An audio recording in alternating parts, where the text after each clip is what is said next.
आप यहाँ अतिथि हैं मगध नरेश, और मैं यहाँ स्वागत करता हूँ।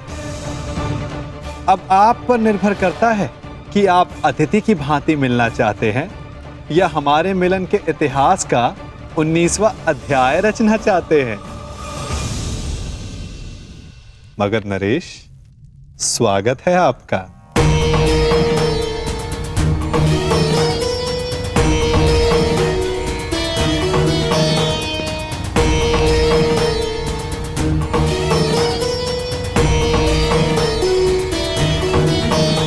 देख रहे हो मेरे होने वाले सम्राट, ये नटखट कैसे चटपट चटपट बोले जा रहा है? परंतु तुम घबराना नहीं, इस मायावी की माया को हरने के लिए ही मैं तुम्हारे साथ आया हूं।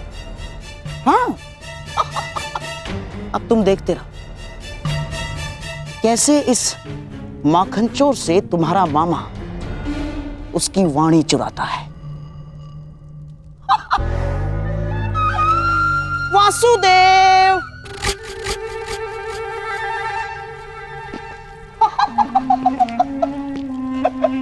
अरे गांधार नरेश, कैसे हैं आप? और ये क्या हाल बना लिया आपने अपना? मुझे आज भी स्मरण है, एक समय आप संपूर्ण आर्यव्रत के सबसे सुंदर, सबसे सुशोभित पुरुषों में से एक थे। और अब मुझे अपने नेत्रों पर विश्वास ही नहीं हो रहा।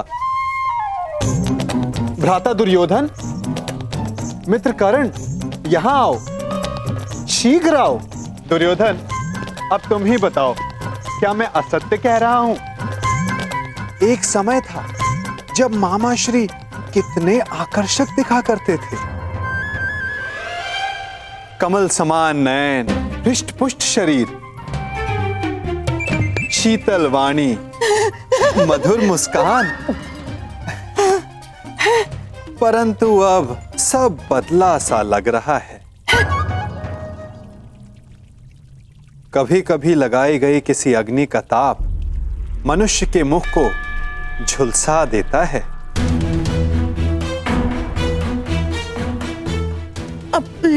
है ना दुर्योधन? क्या मामा श्री को हस्तिनापुर में उचित आहार नहीं मिलता? ये क्या कह रहे हैं वासुदेव? मामा श्री को हस्तिनापुर में सर्वश्रेष्ठ आहार मिलता है। मैं उस आहार की बात नहीं कर रहा हूं जो मुंह से खाया जाता है। मैं तो उस आहार की बात कर रहा हूं जो विचारों को मिलता है, मन को मिलता है, क्योंकि अंततः दिखाई तो वही देता है। अरे, मैं भी क्या बातें लेकर बैठ गया। आइए, आप सबका स्वयंवर में स्वागत है। तुम्हारा भी मित्र कर्ण। वासु, प्रणिपात गांधार नरेश, आइए।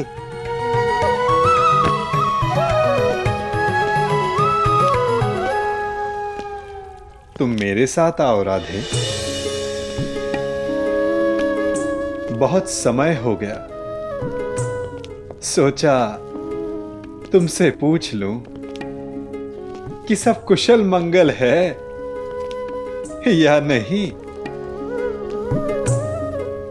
कितना महान चिंतक शकुनी, परंतु उतना ही लक्ष्यहीन, जैसे एक महान ब्रह्मास्त्र अपना मार्ग भूल गया हो कर्ण। जब तक अग्नि वश में होती मनुष्य को भोजन देती है, यदि अग्नि वश से बाहर हो जाए तो मनुष्य का भोज कर लेती है ना कर्ण?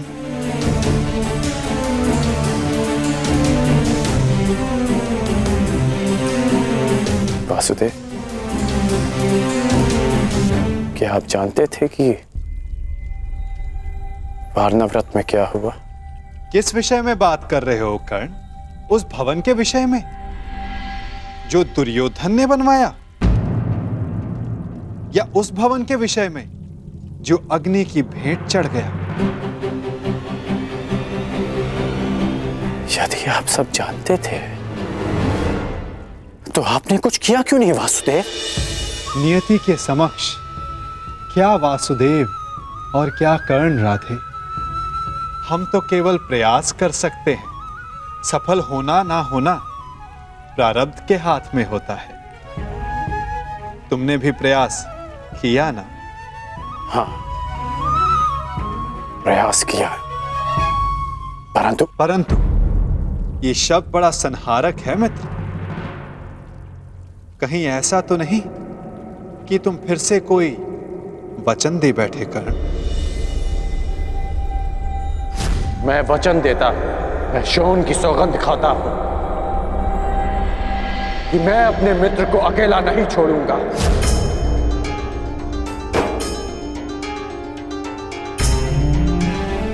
ओह कर्ण, मैंने कहा था कि वचन देते समय सावधान रहना, फिर भी दे बैठे क्यों? क्योंकि सबके पास वासुदेव जैसा मार्गदर्शक नहीं होता, और कुछ लोगों के पास तो शकुनी जैसे पथभ्रष्टक होते हैं। इसलिए मैंने अपने मित्र का साथ दिया और उसे वचन भी। यदि धनुष मध्य में से कच्चा हो तो धनुधर को घायल कर सकता है। योद्धा का खड़ग शत्रु के आक्रमण को रोक सकता है, परंतु समय के बवंडर को नहीं।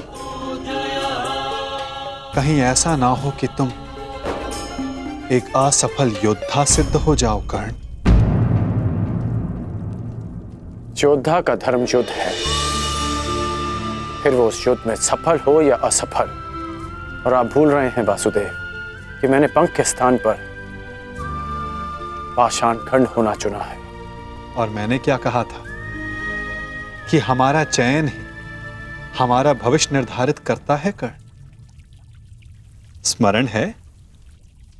आपने मुझे यह स्मरण करवाने के लिए रोका है? नहीं, मैंने तुम्हें रोका है एक मंत्रणा देने के लिए कर्ण, कि स्वयंवर में तुम प्रतिभागी मत बनना। स्वयंवर में भाग लेने की मेरी कोई मंशा नहीं है। तो फिर मुझे वचन दो कि चाहे जो भी तुम स्वयंवर में भाग नहीं लोगे। आप ऐसा क्यों कह रहे हैं?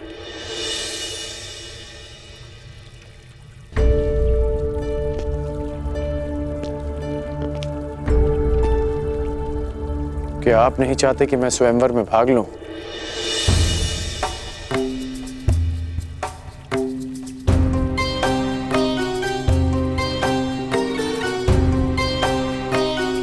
कहीं ऐसा तो नहीं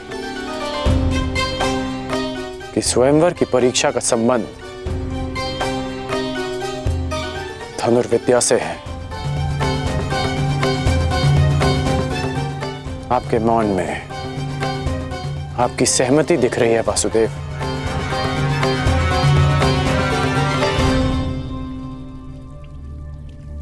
मैंने तुमसे एक वचन मांगा है राधे।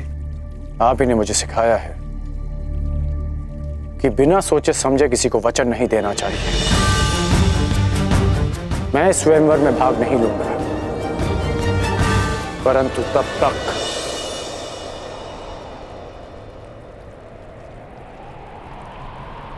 जब तक यह स्वयंवर न्यायपूर्वक चलेगा और मेरे मित्र दुर्योधन के साथ कोई अन्याय नहीं होगा। परंतु अन्याय हुआ तो ना मैं अपने धनुष को रोक पाऊंगा और ना ही मेरे बाण मौन रहेंगे।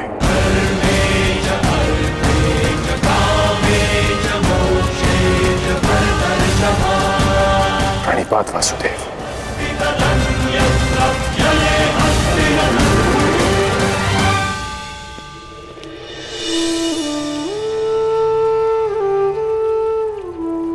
कदाचित तुमने ये विचार दुर्योधन को वचन देने से पूर्व किया होता तो भविष्य कुछ और होता मित्र।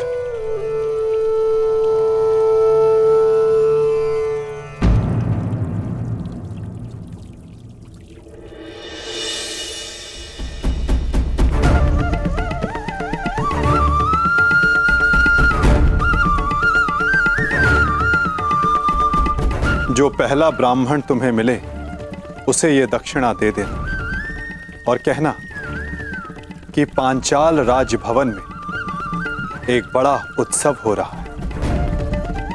जाओ।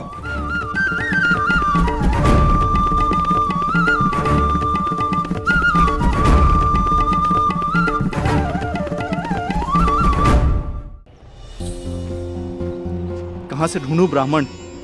ये तो उनके भिक्षाटन का समय भी नहीं है। वो रहे ब्राह्मण।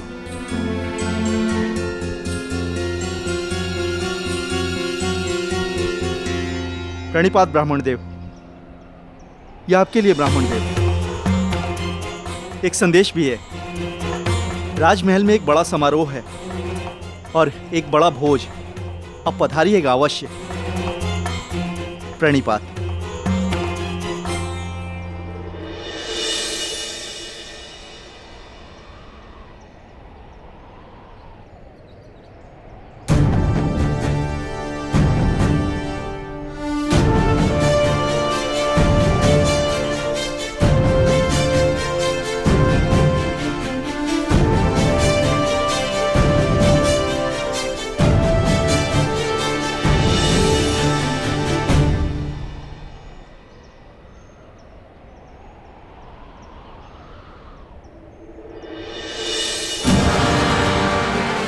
स्वर्ण मुद्रा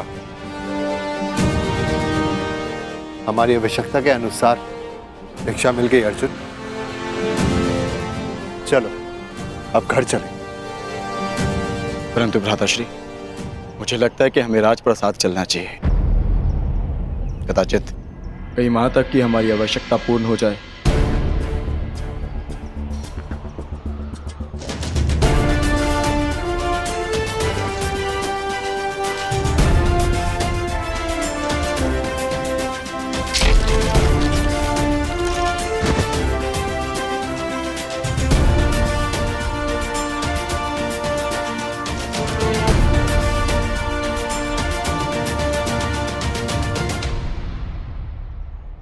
हाँ भ्राताश्री, कदाचित हमें वहां एक के स्थान पर 5 मुद्राएं मिल जाए।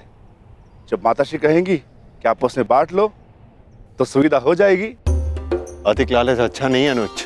भूखा रहना भी अच्छा नहीं है भ्राताश्री। आपने सुना ना, वहां भोज भी है। क्या आप अपने अनुज की क्षुधापूर्ति होते हुए नहीं देखना चाहोगे? यदि ऐसा है तो चलो। तुम्हें भरपेट भोजन करते हुए देखना भी बहुत बड़ा सुख है मेरे लिए। हम राजप्रसाद चलेंगे।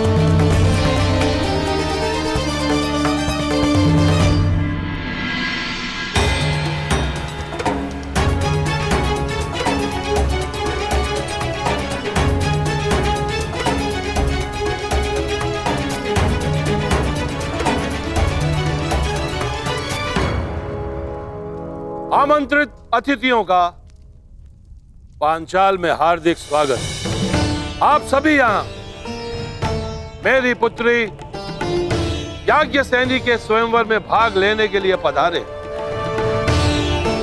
इसलिए मेरा भी यह कर्तव्य बनता है कि मैं स्वयंवर से आपका परिचय करवा दूं। मंडप के मध्य में वो जो स्थान आप देख रहे हैं, जो इस क्षण यव्यानिका से ढका हुआ है, वही वो परीक्षण है जिसमें सफल होने वाला प्रत्याशी मेरी पुत्री से विवाह कर सके। परंतु निश्चित रूप से यह परीक्षण सरल नहीं होगा।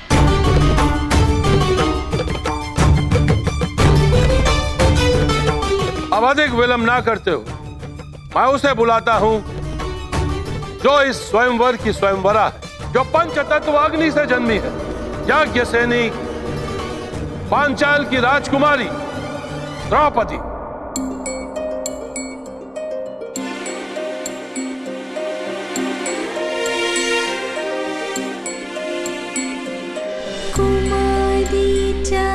पाञ्चाली वेदी मध्यात् समुत्थिता सुभागा दर्शनीयाङ्गी स्वसीताय तलोचना।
अब मैं वासुदेव कृष्ण से यह आग्रह करूंगा कि वो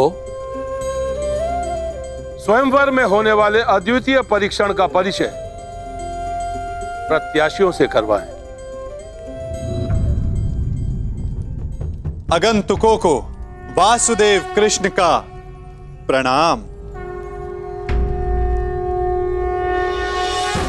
आज होने वाला परीक्षण प्रत्येक योद्धा को स्वयं उसके बल, बुद्धि और कौशल से परिचय करवाएगा। इस परीक्षा में खरा उतरने के लिए प्रतिभागी में विलक्षण गुणों का होना आवश्यक है। उसमें वो बल होना चाहिए जिसे मापा ना जा सके, वो दृष्टि होनी चाहिए जो अदृष्ट के परे देख सके, वो एकाग्रता होनी चाहिए जो किसी में ना हो, और लक्ष्य को बिना देखे भेद सकने का सामर्थ्य भी।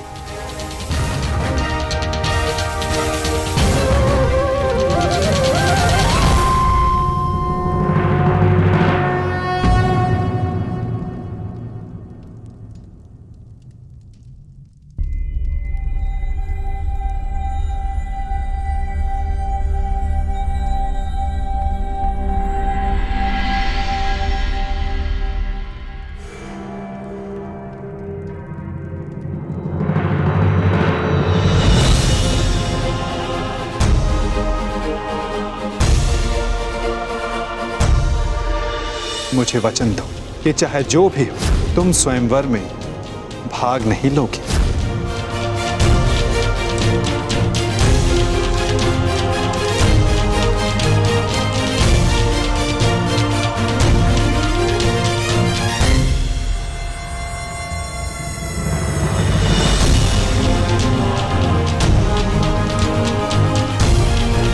केवल इस धनुष की सुंदरता को देखकर आकर्षित मत होइए मित्रों, चूंकि धनुष है तो लक्ष्य अवश्य होगा। सोचिए, कहां होगा आपका लक्ष्य?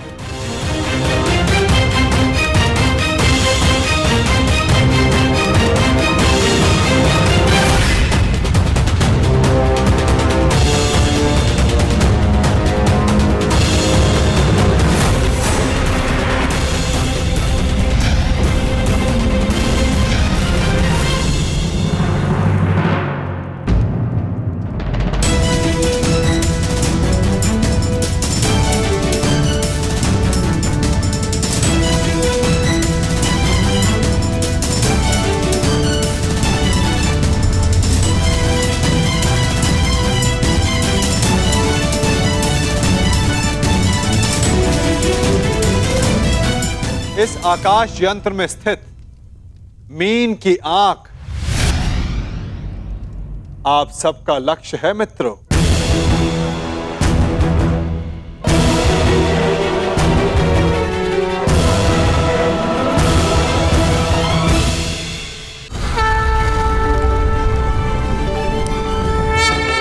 इस आकाश यंत्र में स्थित मीन की आंख आप सबका लक्ष्य है मित्रों।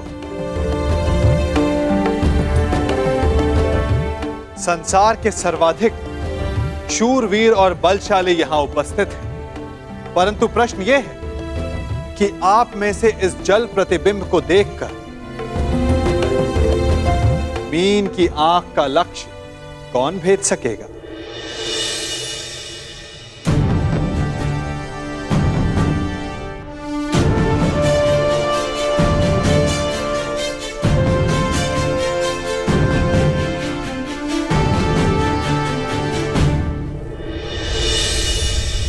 मुझे किसी भी मूल्य पर लक्ष्य भेदना है मित्र। मुझे विजय प्राप्त करनी है।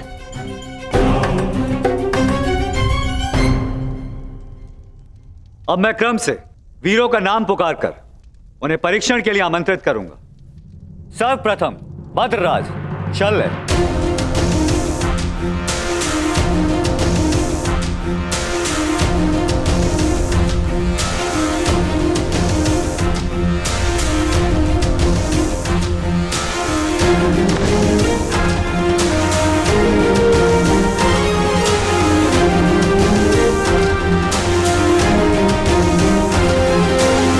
मित्र, आज कोई क्रोधित भी नहीं है, इसलिए मद्रराज के पास कोई अवसर नहीं किसी की शक्ति छीनने का।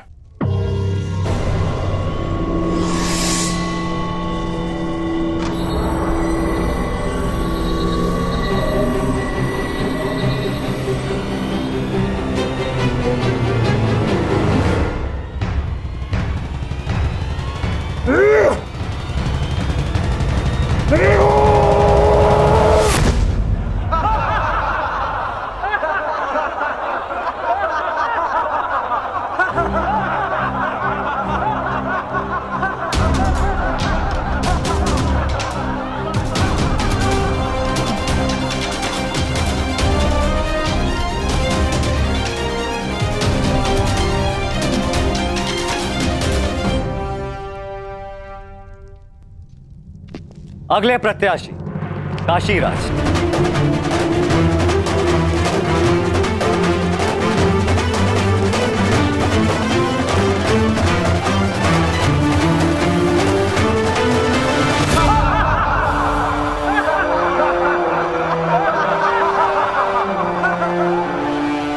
क्या यह असंभव लक्ष्य नहीं है सखा?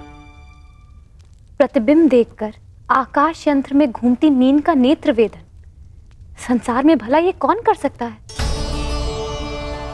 एक नहीं 3 पुरुष हैं सखी, जो ये लक्ष्य साध सकते हैं। और वो कौन है? धीर स्त्री का आभूषण होता है सखी।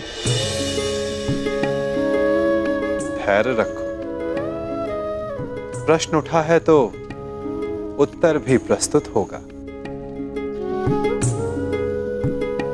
3 पुरुष ये लक्ष्य साध सकते हैं सखी।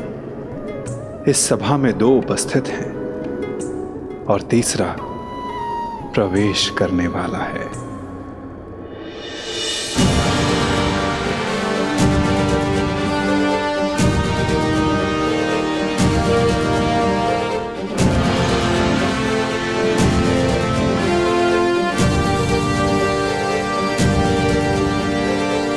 अगले प्रत्याशी भगत नरेश जरासन।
चलिए सखा, कम से कम ये विश्वास तो हुआ कि ये धनुष उठाया जा सकता है। वैसे सखा, क्या अर्जुन भी ये धनुष उठा सकते हैं?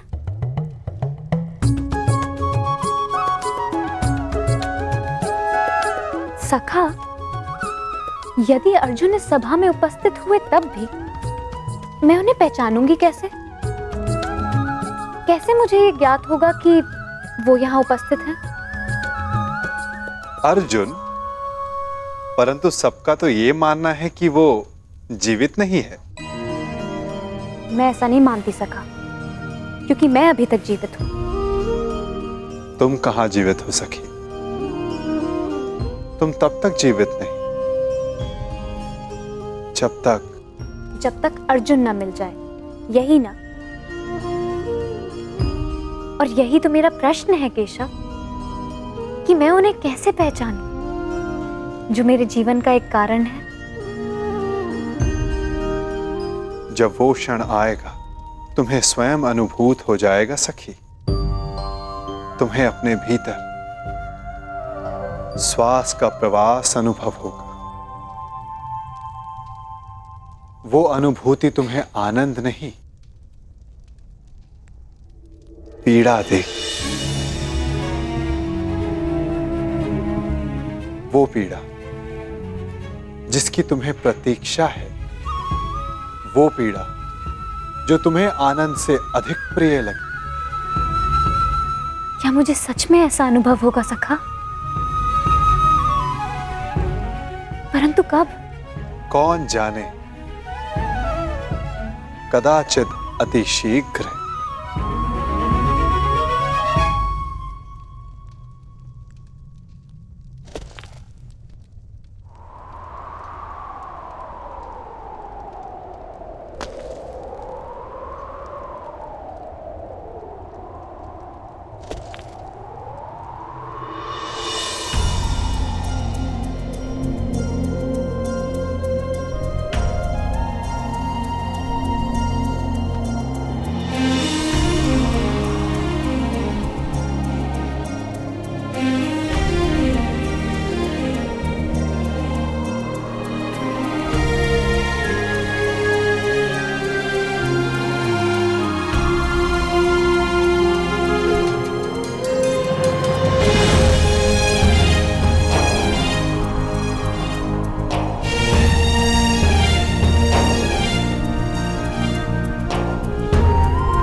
क्या हुआ?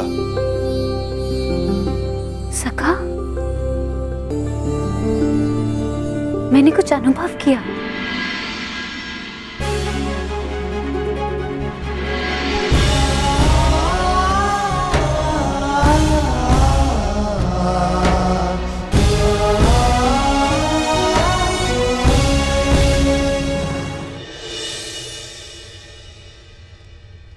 यश भ्राता,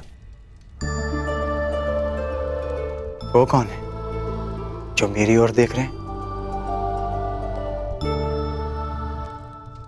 जो राजकुमारी के समीप बैठे हैं वो वासुदेव कृष्ण हैं, द्वारकाधीश।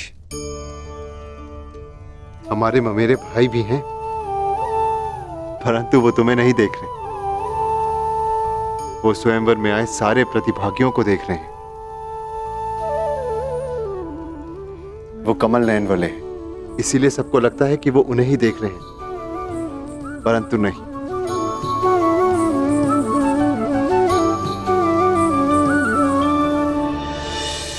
और अब मैं आमंत्रित करता हूं अंतिम प्रत्याशी, हस्तिनापुर के युवराज दुर्योधन।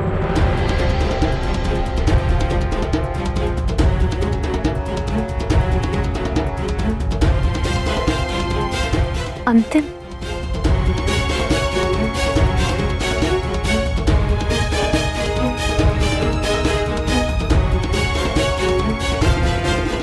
वो दिन कब आएगा जब मैं इस दुष्ट की छाती पर गदा से प्रहार कर पाऊंगा। शांत, ये माता श्री की आज्ञा है, स्मरण रखना। हमें यहाँ पर किसी की दृष्टि में नहीं आना है। हम यहाँ पर स्वयंवर देखने आए हैं और कुछ दक्षिणा लेने, बस।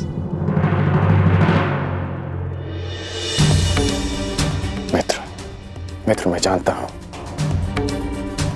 कि तुम ये धनुष उठा सकते हो, परंतु स्मरण रहे कि तुम अपने पांव के मध्य तनिक दूरी बनाए रखना, ताकि तुम धनुष का बोझ संभाल सको। धनुष का एक भाग भूमि पर रखना, ताकि प्रत्यंचा चढ़ाते समय धनुष तुम्हारे हाथ से छूटे ना।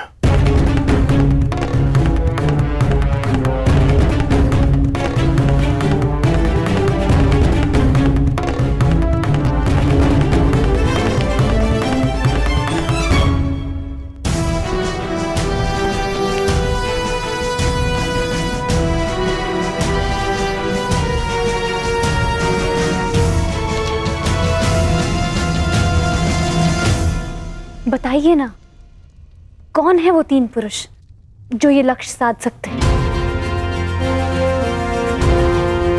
पहला मैं स्वयं, दूसरा पांडु पुत्र अर्जुन और तीसरा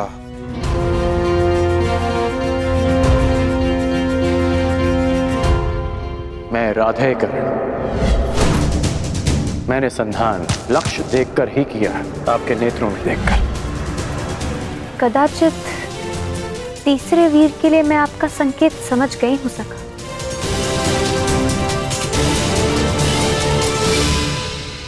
परंतु वो इस स्वयंवर में भाग नहीं ले रहा है। आशा यही है सखी, परंतु नियति क्या कहे कौन जाने।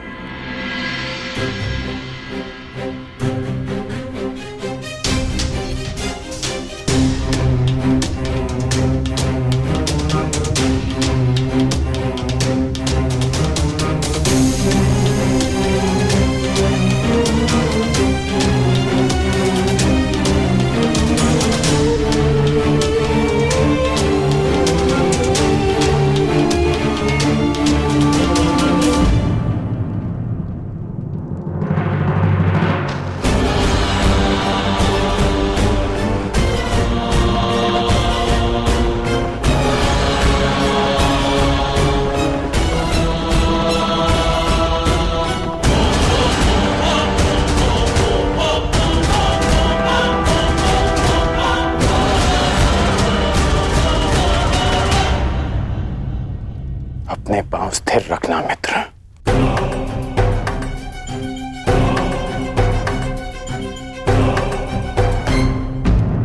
अब धनुष का एक भाग भूमि पर रखो।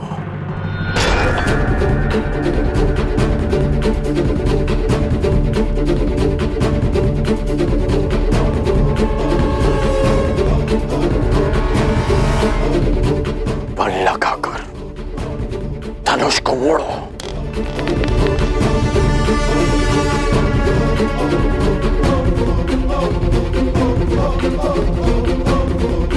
धैर्य रखना मित्र, तभी प्रत्यंचा चढ़ा पाओगे। ये दुष्ट कहीं लक्ष्य साध न ले। नहीं भ्राताश्री, उसकी पकड़ दुर्बल है और प्रत्यंचा तेलीय है, दुर्योधन के हाथ से फिसल जाएगी।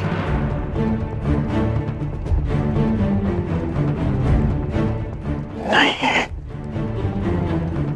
एकाग्रता बनाए रखो दुर्योधन। यदि ध्यान भटका तो प्रत्यंचा हाथ से छूट जाएगी।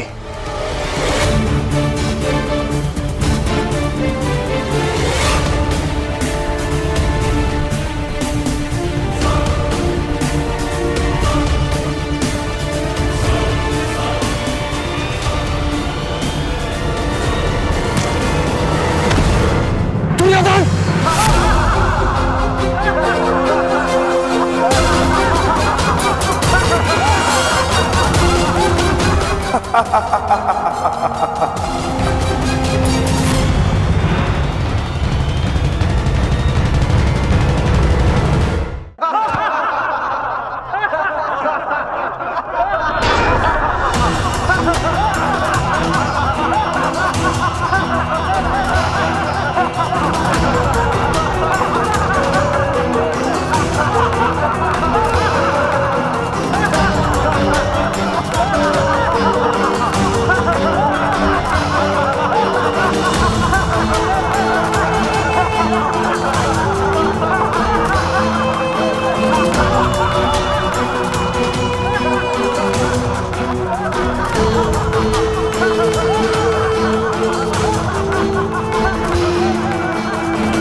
क्या यही है संसार के सर्वश्रेष्ठ योद्धा?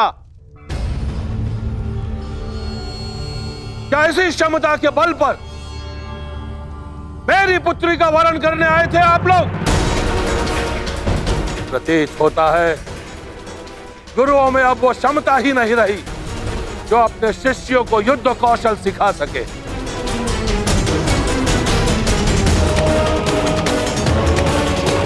मेरी पुत्री का स्वयंवर अधूरा रह जाएगा, इस बात का दुख नहीं है मुझे, अपितु खेद इस बात का है कि संसार के सर्वश्रेष्ठ योद्धाओं में से एक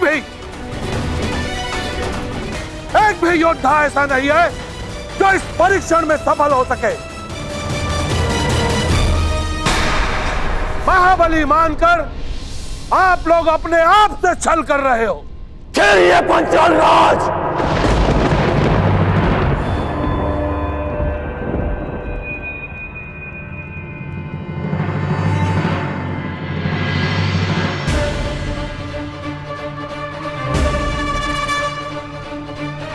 मैं स्वयंवर में भाग नहीं लूंगा, परंतु तब तक जब तक यह स्वयंवर न्यायपूर्वक चलेगा और मेरे मित्र दुर्योधन के साथ कोई अन्याय नहीं होगा।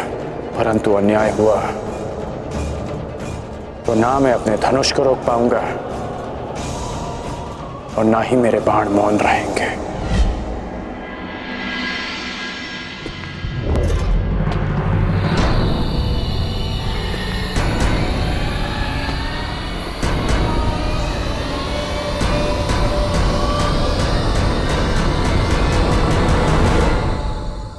छल तो आपने किया है।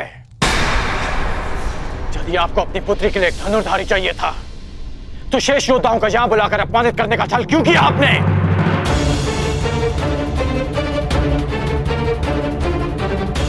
यदि बल, बुद्धि, दृष्टि, एकाग्रता और लक्ष्य पर प्रहार करने की क्षमता जांचनी थी तो केवल धनुर्विद्या का परीक्षण क्यों? खड़क युद्ध क्यों नहीं? गदा कौशल क्यों नहीं? आप वसुदेव कृष्ण के परीक्षण पर संदेह कर रहे हैं। आप इन पर पक्षपात का आरोप लगा रहे हैं भद्र पुरुष। हाँ,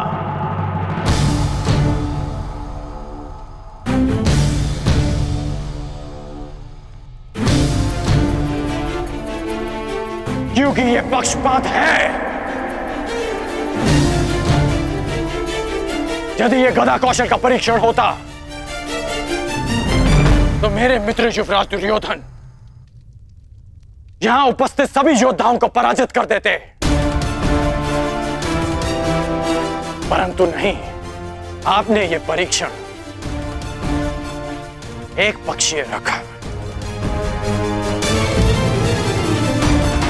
और उस पर आप महान गुरुओं की शिक्षा दीक्षा का अपमान कर रहे हैं। तो पांचाल राज, आपको आपकी ललकार का उत्तर अवश्य मिलेगा। एक शिष्य अपने गुरु के मान के लिए आपकी ललकार स्वीकार करता है।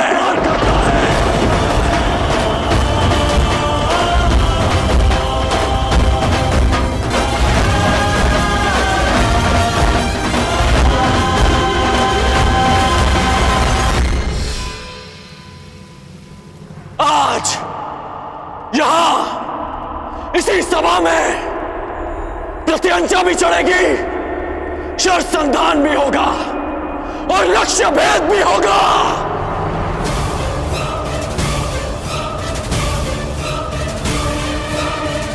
मैं परशुराम शिष्य राधेकर ये लक्ष्य भेद स्वयं करूंगा।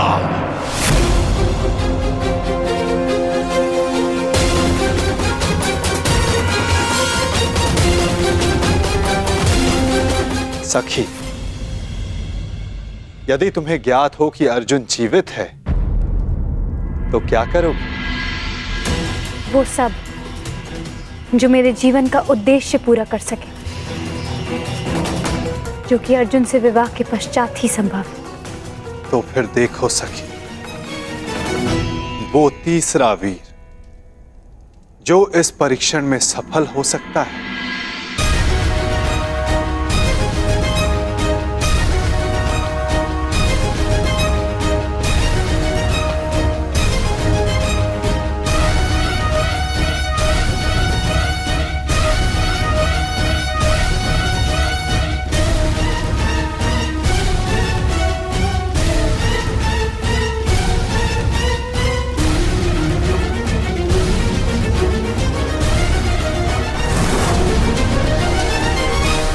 यदि कर्ण ने लक्ष्य संधान कर दिया सखी, तो तुम अपने जन्म का प्रयोजन सिद्ध नहीं कर पाओगे।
अद्भुत, अद्भुत कर्ण।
जो मैं कह रहा हूं उसका तात्पर्य समझ रही हो ना सखी?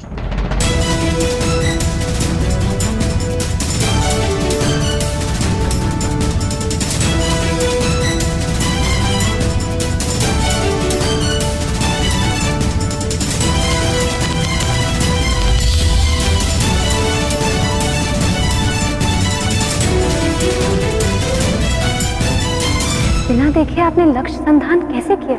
आपके नेत्रों में देखकर।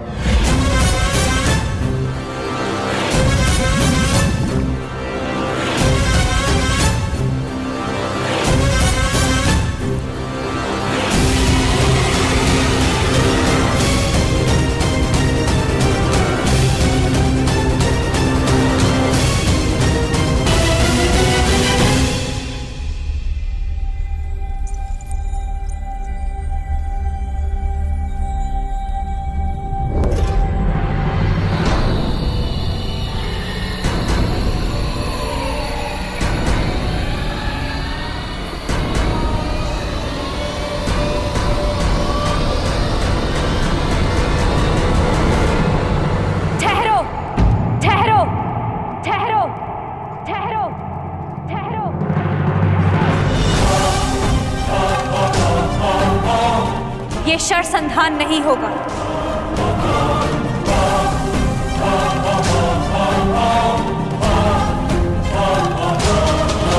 परंतु क्यों?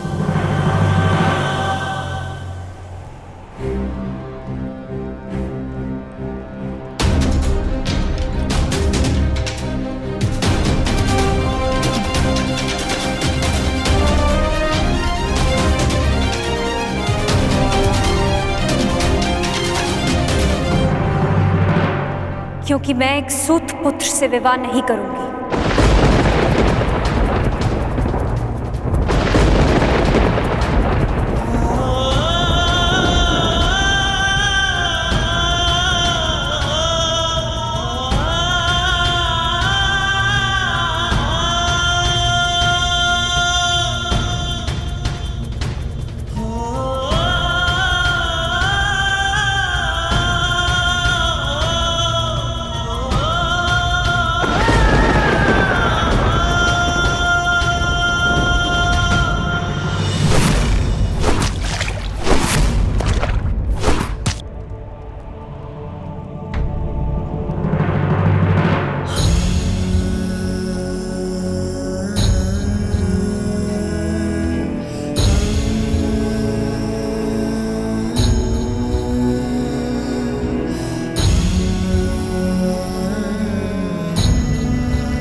मनुष्य का जन्म महत्वपूर्ण नहीं, यदि कुछ महत्वपूर्ण है तो उसके कर्म। कर्म शब्दों से अधिक श्रेष्ठ माध्यम है मनुष्य और उसकी योग्यता के परिचय का।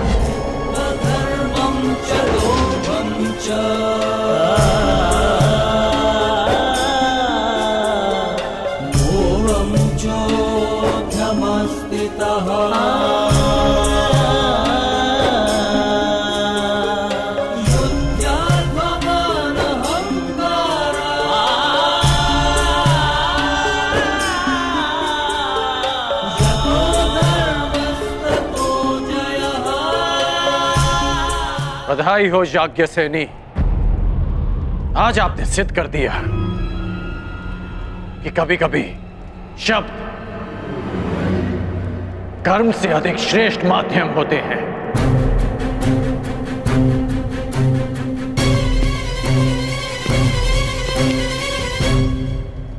व्यतीत ना होकर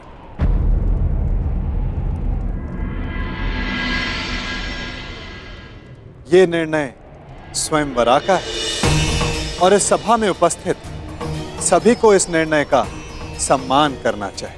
बस!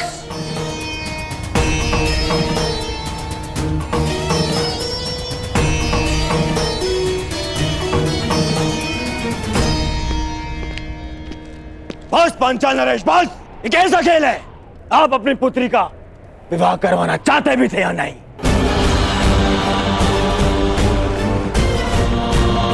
केवल अपने मनोरंजन के लिए आपने ये स्वयंवर रच लिया।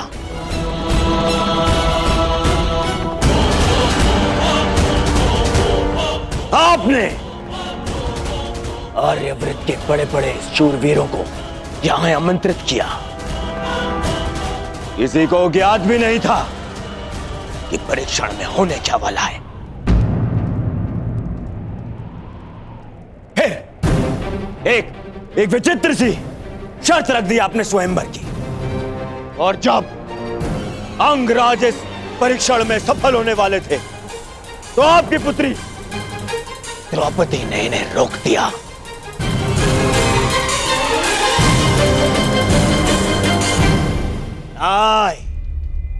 ये स्वयंवर नहीं है, छल है, छल। युवराज दुर्योधन, ये स्वयंवर पांचाली के विवाह के लिए रचा गया है हस्तिनापुर युवराज दुर्योधन।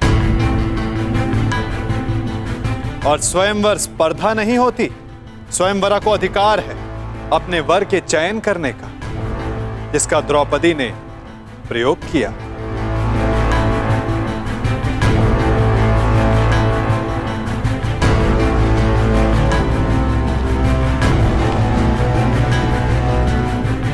और रही बात छल की राजकुमार दुर्योधन, तो छल किसने किया, कहां किया, कब किया, उस विषय में कदाचित आप इस भरी सभा में बात नहीं करना चाहेंगे, है ना युवराज दुर्योधन?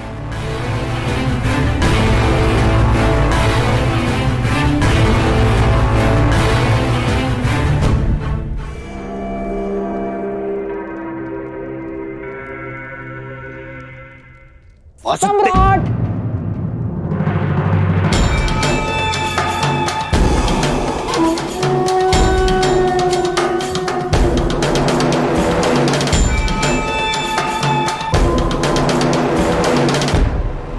मैं यहां उपस्थित सभी राजवंशियों की ओर से कुमारी द्रौपदी के निर्णय का समर्थन करता हूं।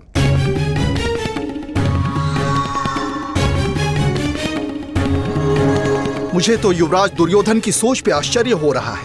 राजकुल से होकर भी ये उन्होंने सोच कैसे लिया कि पांचाल नरेश अपनी पुत्री का विवाह एक सूत पुत्र से करेंगे। सावधान मंत्री नरेश। सावधान तो आपको रहना था। आप कर्ण को इस सभा में लाने की भूल कैसे कर बैठे? जाइए अंगराज कर्ण, जाइए, जाके अपने अश्वों की राज संभालें। यह क्षत्रियों का स्वयंवर है, जाइए।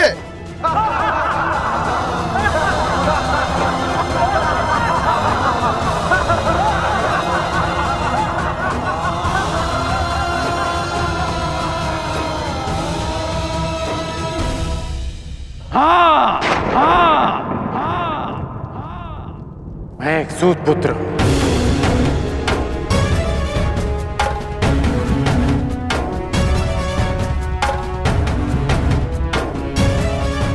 और मुझे गर्व है कि स्वयं को क्षत्रिय समझने का अभिमान करने वाले महारथियों का मार्गदर्शन एक सूत ही करता है। पथ निर्धारित करने वालों को यह नहीं भूलना चाहिए, जो खड्ग और गदा हाथ में लेकर वो वीर होने का दम भरते हैं, उसे कोई क्षत्रिय नहीं, एक लोहार बनाता है।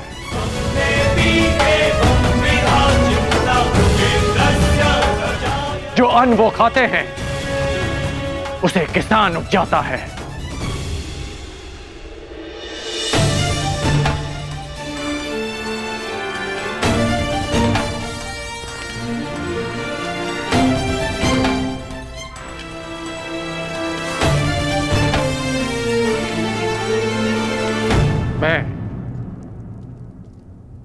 मेरा उपहास उड़ाने वालों से व्यथित नहीं हूं, क्योंकि मैं इनकी सोच वर्षों से जानता हूं।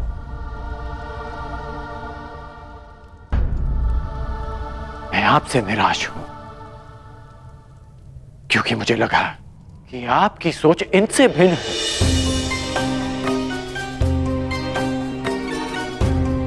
इस अपमान को सहने की क्षमता स्वयं में लाने के लिए मुझे वर्षों लग गए, परंतु आश्चर्य इस बात का है कि एक सूत का अपमान करना, उससे घृणा करना कुछ दिन पहले जन्मी पांचाली इतना शीघ्र सीख गए? कैसे?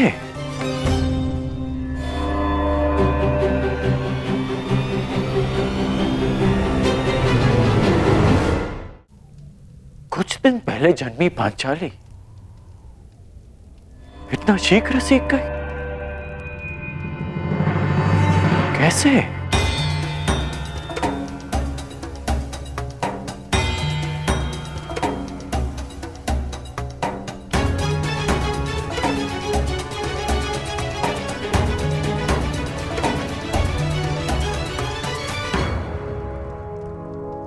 कुछ दिवस पूर्व किसी ने मुझसे कहा था कि हर कर्म अपना परिणाम साथ लेकर चलता है।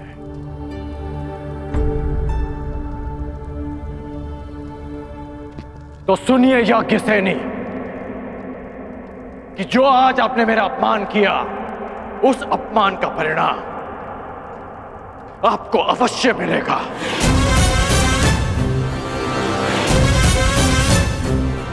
इस कर्म का फल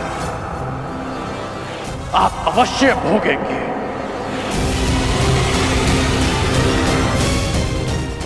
आपके शब्दों के गूंज का नाद जीवन भर आपको सुनाई देता रहेगा। स्मरण रहे।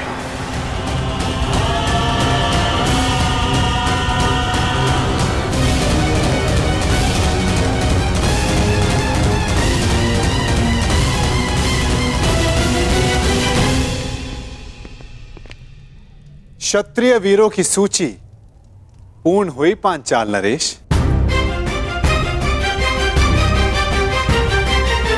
प्रतीत होता है कि अब और कोई नहीं जो इस परीक्षा में सफल हो सके।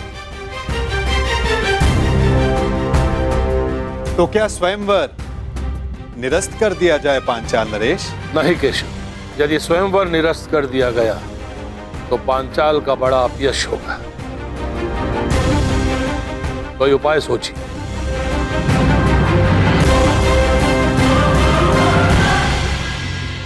शांत हो जाओ मेरे होने वाले सम्राट। देखो कर्ण, इस स्थिति में केवल एक ही उपाय है। स्वयंवर संपन्न हुआ, हमें यहां से चलना चाहिए। कि स्वयंवर सर्वसाधारण के लिए खोल दिया जाए।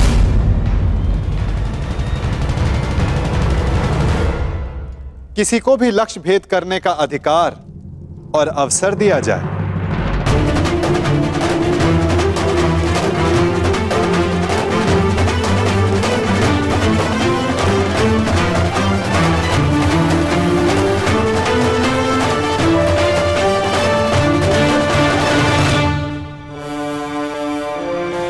इस स्थिति में केवल एक ही उपाय है।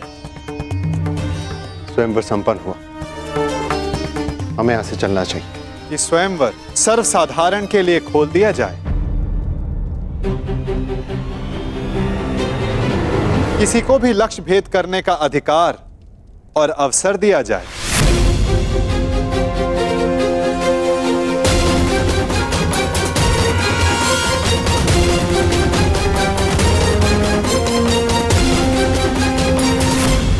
लो मेरे होने वाले सम्राट, अब स्वयंवर तो सबके लिए खुल गया है। जब कोई कुछ कर ही नहीं पाएगा तो कर्ण को अवश्य अवसर मिलेगा। हमें यहाँ रुकना चाहिए। नहीं मामाश्री, यदि अब हम पांचाल में रुके तो केवल एक ही कारण होगा, और वो युद्ध है, अन्यथा नहीं। चलिए यहां से।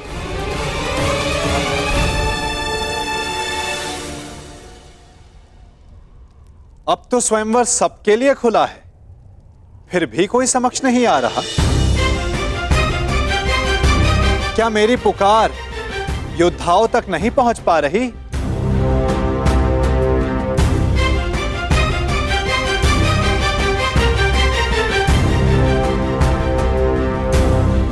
छिपे हुए योद्धाओं, अपने मन से प्रश्न करो कि क्या अधिक महत्वपूर्ण है, अज्ञात में रहकर अपना परिचय छिपाना,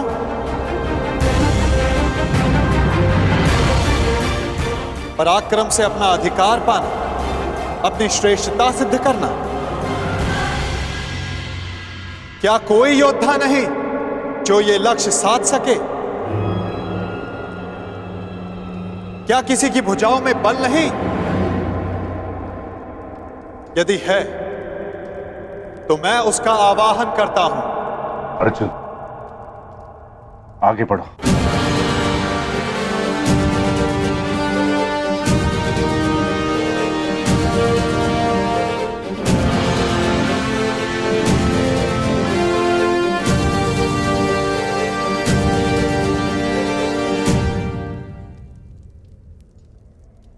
ये लक्ष्य मैं साधूंगा।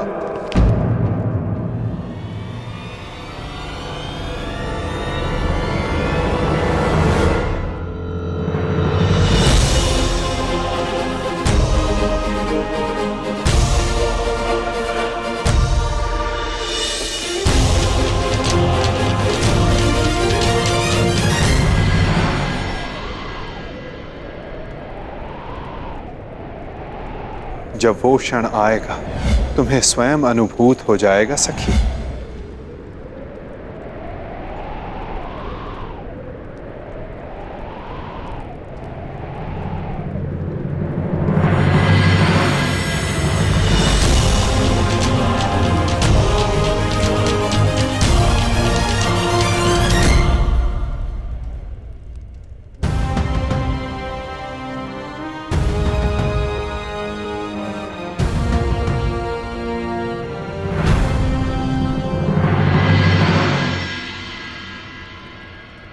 पहले एक सूत पुत्र आया और अब ब्राह्मण। सत्य कहा था देवकी नंदन ने, ये स्वयंवर तो अविस्मरणीय रहेगा।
पांचाल नरेश, लक्ष्य संधान की अनुमति चाहूंगा। ब्राह्मण देवता, आप भूलवश यहाँ आ गए हैं। यज्ञशाला दूसरी ओर है और भिक्षादान द्वार पर हो रहा है। जाइए। सुना है ब्राह्मणों के श्राप में बड़ी शक्ति होती है। ऐसा ना हो कहीं इस मीन को श्राप देकर नीचे गिरा दें।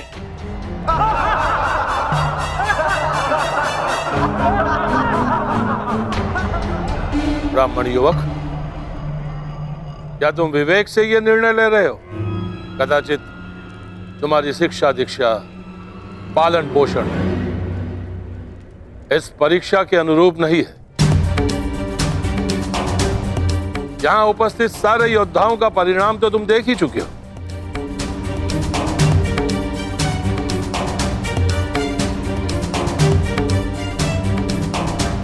मैं आपके विचारों से सहमत हूं पांचाल नरेश,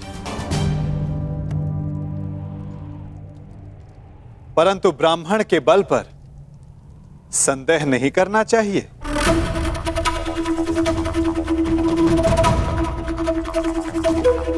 मानसिक दृष्टता शारीरिक बल से अधिक प्रभावी होती है।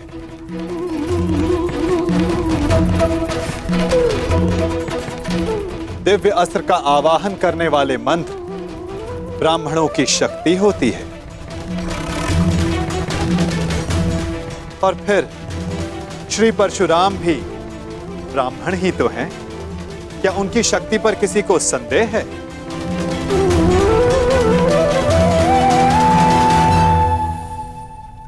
वासुदेव, इस युवक को अनुमति दिलाने के लिए इतना बल क्यों दे रहे हैं? छोड़ो ना मित्र, जितना अपमान सहना था सह लिया। अब यहां रुकने का कोई अर्थ नहीं। चलो यहां से। रुको, मैं ये देखना चाहता हूं कि यहां क्या होने जा रहा है। और जैसा कि मैंने पहले भी कहा पांचाल नरेश, ये स्वयंवर है। अंतिम निर्णय द्रौपदी का होगा।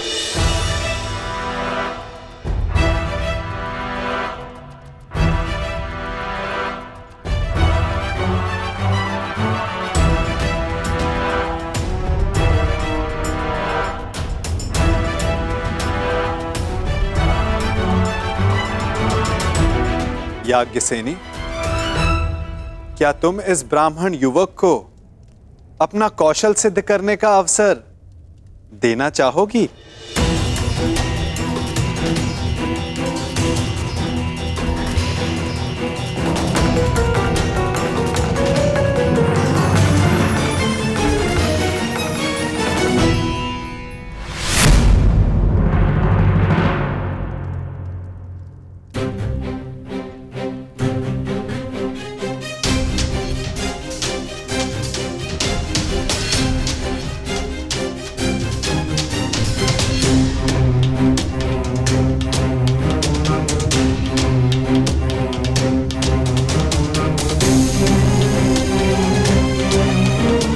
ब्राह्मण युवक, तुम्हें अनुमति है।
घोर आश्चर्य, ये कैसे संभव?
देखिए, ये लक्ष्य भेद कर पाएगा।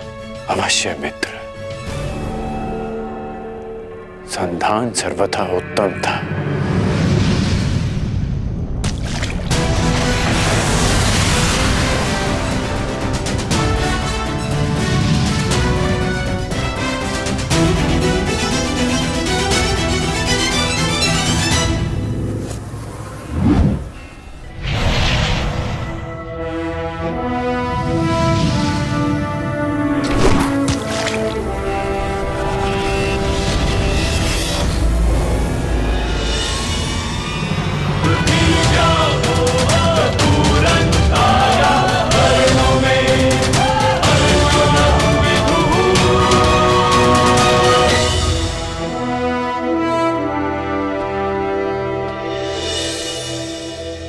अब अपने वर का चयन तुम्हारे हाथों में है सखी। क्या तुम इस युवक का चयन करोगी? ये चयन तो युगों पूर्व हो चुका है केशव। मैंने ये जन्म सिर्फ ये अनुभव करने के लिए लिया है कि क्या मेरा चयन उचित था।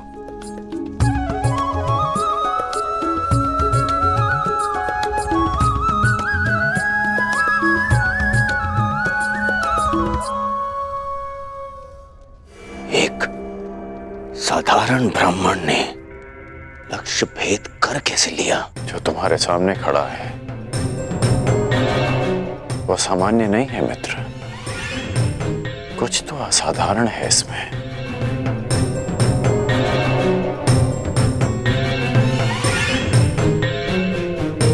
जो मैं अनुभव कर रहा हूं वो असंभव से भी परे है।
यदि अग्नि कुंड को ढक दिया जाए तब भी उसका ताप बाहर तक अनुभव होता है ब्राह्मण युवक।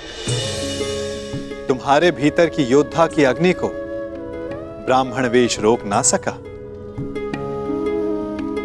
और अग्नि तो पुनीता होती है। जब तक तुम्हारे जीवन का उद्देश्य पूर्ण ना हो जाए तुम्हें भस्म कैसे कर सकती है?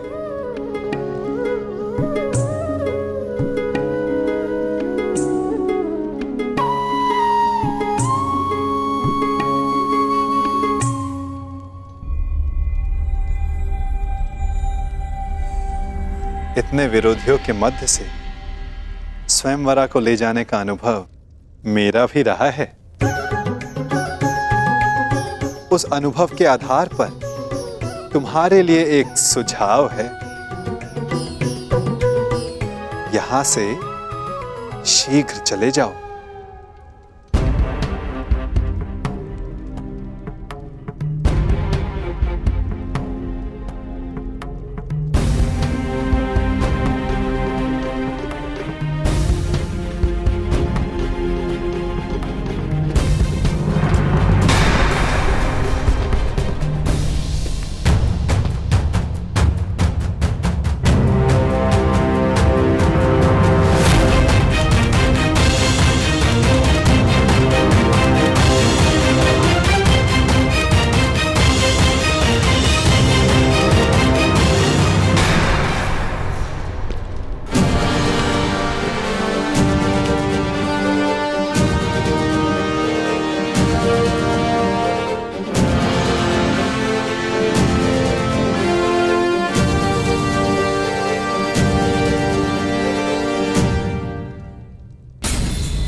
क्या सोच रहे हो मित्रों? क्या मुख लेके जाओगे अपने प्रजाजनों के सम्मुख जब वो पूछेंगे कि स्वयंवर में क्या हुआ? तो ये गाथा बताओगे कि हम महाबली एक धनुष तक ना उठा सके और हमारी नाक के नीचे से भिक्षा पे जीवन व्यतीत करने वाला एक ब्राह्मण पांचाली को लेके चला गया। अगर पांचाली हमारी न हुई तो किसी की नहीं होगी। हम उस ब्राह्मण का वध कर देंगे। मुझे अनुभव हो रहा है कि शीघ्र ही यहाँ कुछ अशुभ घटित होने वाला है। अशुभ तो घटित हो चुका है मित्र। एक साधारण ब्राह्मण हम क्षत्रियों के माथे पे कलंक लगा गया और मैं ऐसा नहीं होने दे सकता, कदापि नहीं। मित्र, कुछ अनुचित मत कर बैठना। स्मरण रहे कि इस ब्राह्मण युवक ने परीक्षा में सफल होकर द्रौपदी का वर्ण किया। कैसे भूल जाऊं अपना अपमान, हस्तिनापुर का अपमान, तुम्हारा अपमान। चलो क्षत्रिय वीरों, हो तो अपने माथे का कलंक। चलो।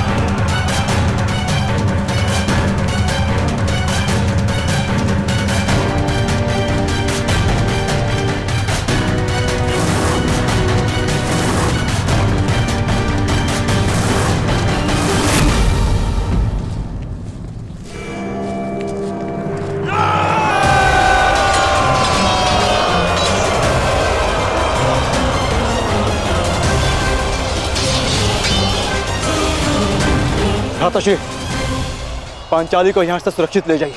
मैं भी युद्ध कर सकती हूँ। मुझे तुम्हारी क्षमता पर संदेह नहीं है पांचाली, परंतु तुम्हें भी अपने वर की योग्यता पर संदेह नहीं होना चाहिए। जब तक मेरी भुजाओं में बाण चलाने की शक्ति और छाती पर घाव सहने की क्षमता, तुम्हें अस्त्र उठाने की आवश्यकता नहीं पड़ेगी।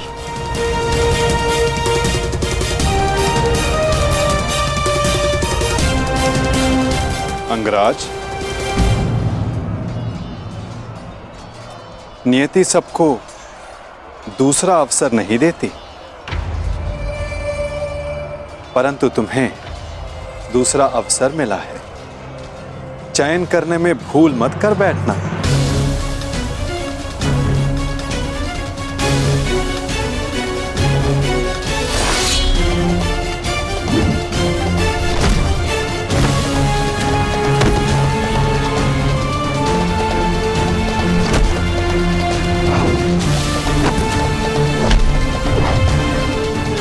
कर्ण, योद्धा का मन सदा युद्ध करने को ललायित रहता है, परंतु जैसे मैंने जरासंध से कहा था कि योद्धा वही होता है जो जब तक हो सके युद्ध को टाले। आपने एक और बात कही थी वासुदेव कि हम सब नियति से बंधे हैं,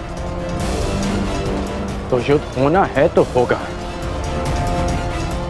हाँ, कारण अवश्य भिन्न हो सकते हैं, कभी तारण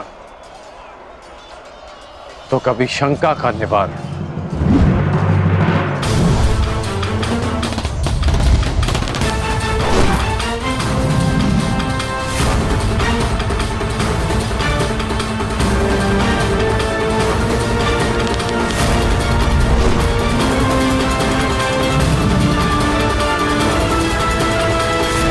कैसी शंका अंगराज?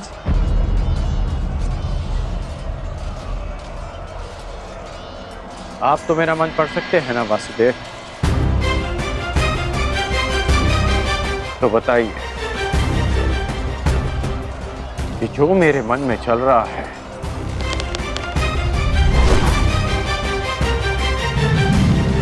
क्या वो सत्य है? सत्य तो कुछ भी हो सकता है अंगराज, बस उसे सिद्ध करने के लिए प्रमाण की आवश्यकता होती है। और तुम्हारे शंका का निवारण का केवल एक ही मार्ग है। तो प्रमाण के लिए ही युद्ध होगा। जिस प्रकार हर मनुष्य एक दूसरे से भिन्न होता है, उसी प्रकार हर धनुर्धारी के बाणों की चाल भी एक दूसरे से भिन्न होती है। हम सब नियति से बंधे हैं। युद्ध होना है तो होगा। हाँ, कारण अवश्य भिन्न हो सकता है, कभी तारण, कभी शंका का निवारण।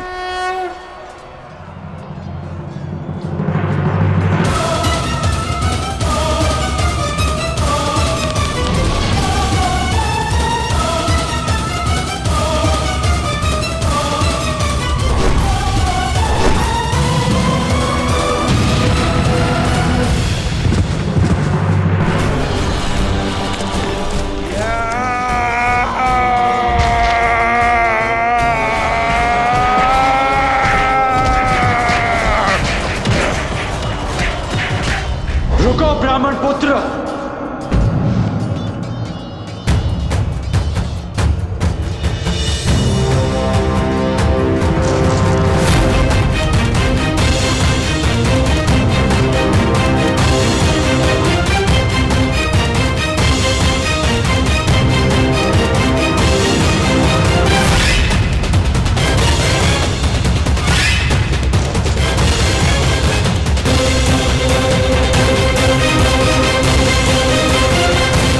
स्वागत है अंगराज कर्ण, स्वागत है।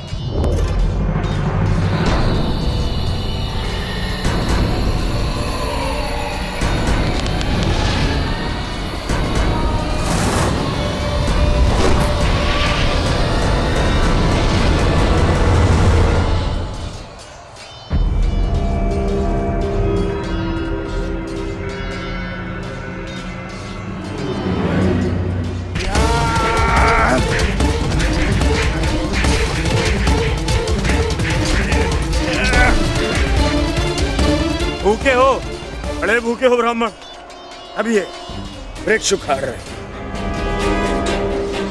अरे हाँ, तुम्हें देखकर मुझे एक मूर्ख का स्मरण होता है, वो भी भोजन के लिए सदैव व्याकुल रहता था।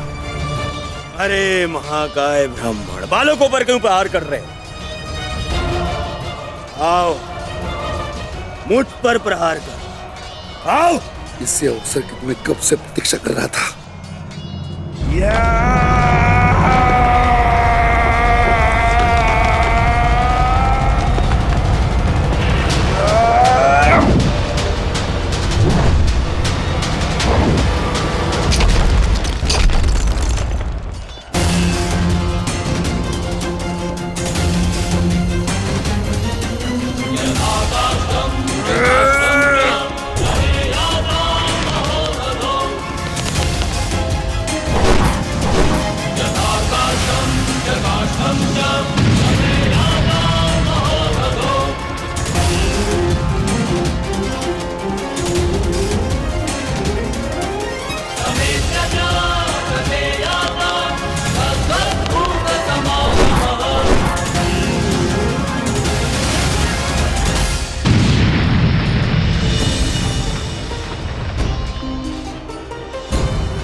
अद्भुत। क्या तुम सच में ब्राह्मण हो वीर?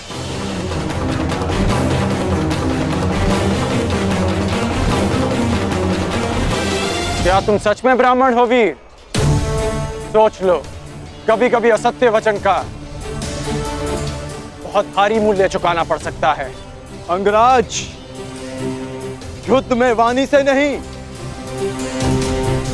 धनुष से काम लो, अन्यथा यही तुम्हारे अंतिम शब्द सिद्ध होंगे।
केवल एक ही योद्धा है जो इतना चपल है, अर्जुन।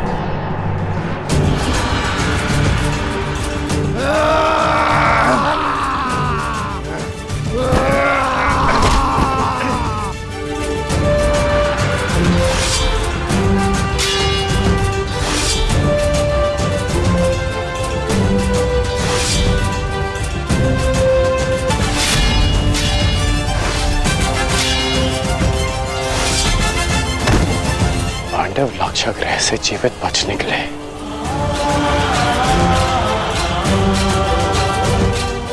अर्थात माता कुंती भी सुरक्षित है।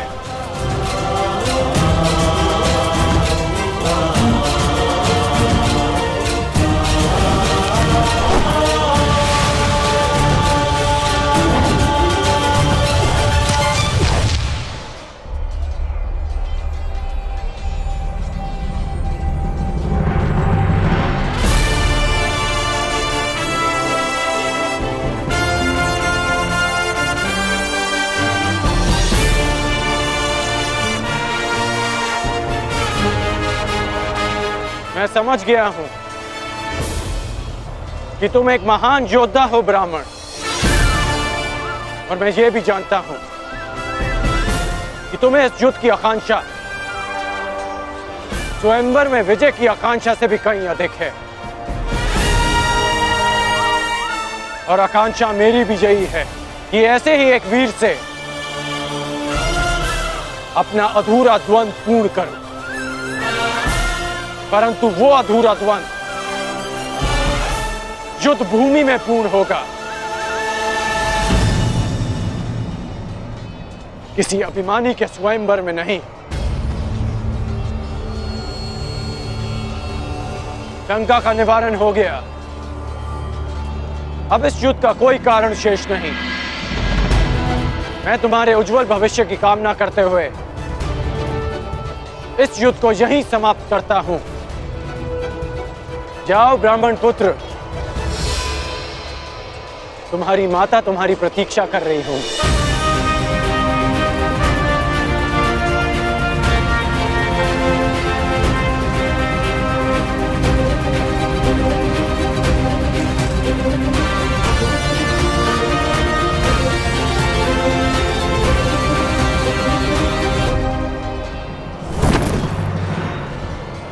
रुक जाओ मित्र, ये युद्ध यहीं समाप्त करो मित्र। विजेता को अपनी स्वयंवर आदर से ले जाने दो मित्र। नहीं मित्र, हम इन्हें मित्रों में वाद परिवाद नहीं होता। ये ब्राह्मण अपने उपहार का अधिकारी है।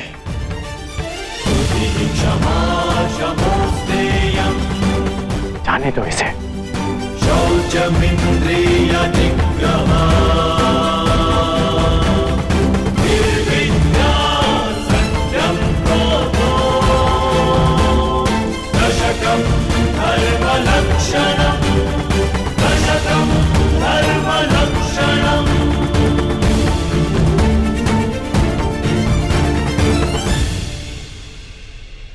माता कुंती और पांडव जीवित हैं।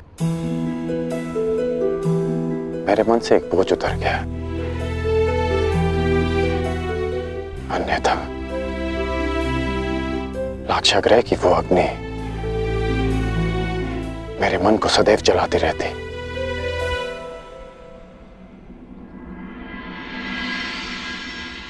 इसलिए आप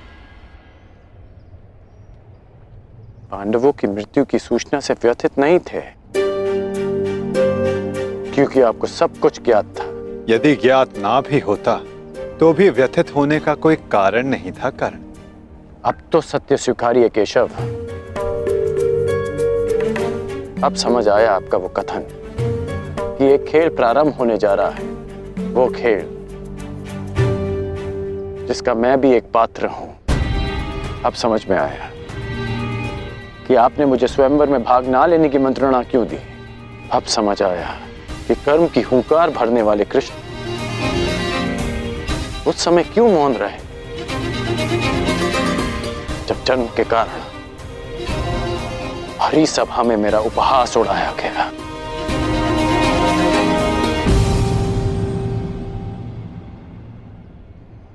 अर्जुन के लिए ही ना नटवर।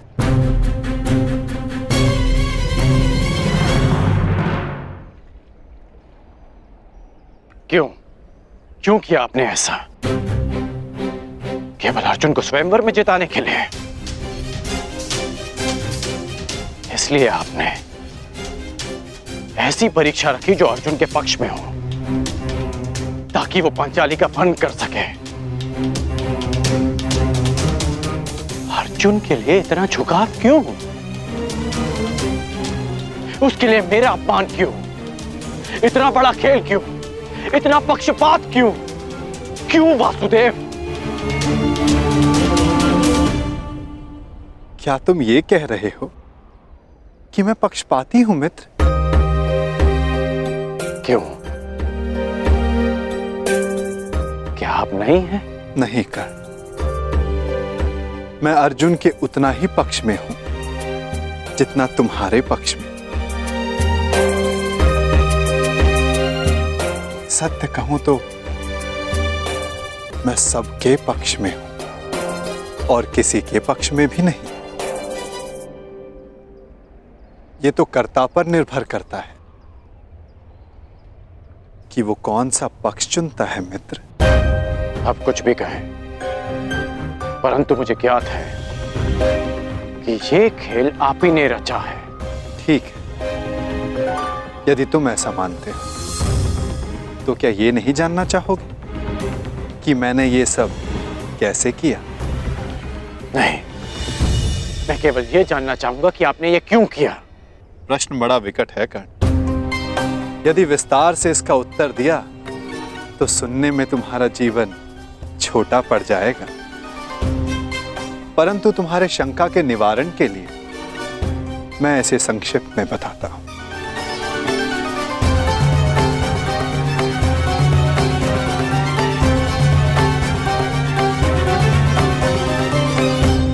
एक महाचक्रवात आने को है कर्ण, ऐसा विकराल चक्रवात जिससे कोई भी सुरक्षित नहीं रह पाएगा।